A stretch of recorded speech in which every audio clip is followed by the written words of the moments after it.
Weeks ago in Syria, more than 1,000 innocent people, including hundreds of children, were murdered in the worst chemical weapons attack of the 21st century.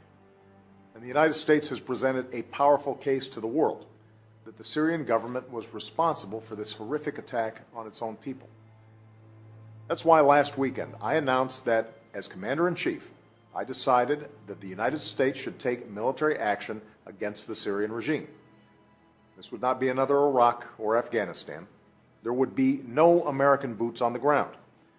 Any action we take would be limited, both in time and scope. A Massachusetts Institute of Technology scientific report published on January 14, 2014, states that it was virtually impossible for Syrian strongman Bashar al-Assad to be responsible for the chemical weapons attack on August 21, 2013, that killed hundreds of Syrian citizens.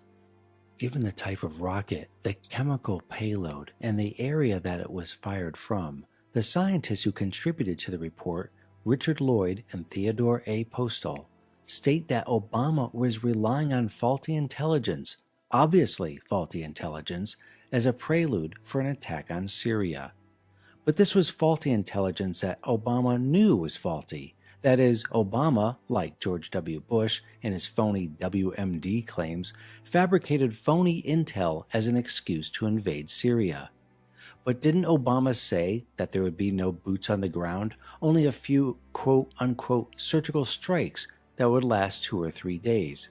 That he almost wanted to assist the so-called Syrian freedom fighters, in fact made up almost entirely of al-Qaeda. Obama's claim of a 2 or 3 day attack was in fact a lie, a big lie.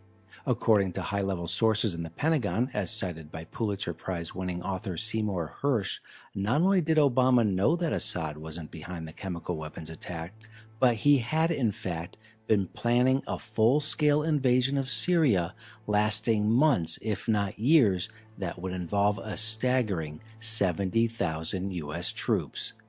Yes, Obama was planning for U.S. troops to fight alongside al-Qaeda. In fact, in the lead-up to Obama's invasion of Syria, before the American people refused to back another one of his unconstitutional wars, a staggering 1,000 tons of weapons were distributed to the Syrian al-Qaeda rebels by our own CIA, including hundreds of shoulder-fired missiles able to shoot down a commercial airliner. This, according to Yosef Bodansky, senior editor of Defense and Foreign Affairs magazine, as detailed by Rush Limbaugh. This is the same al-Qaeda that rammed airplanes into the World Trade Center towers on 9/11, that murdered thousands of Americans, and Obama armed them with shoulder-fired missiles. If Obama had not been stopped, U.S. troops would have been fighting alongside al-Qaeda right this very minute. Barack Hussein Obama, aiding and abetting the enemy. This calls for impeachment, arrest, and imprisonment.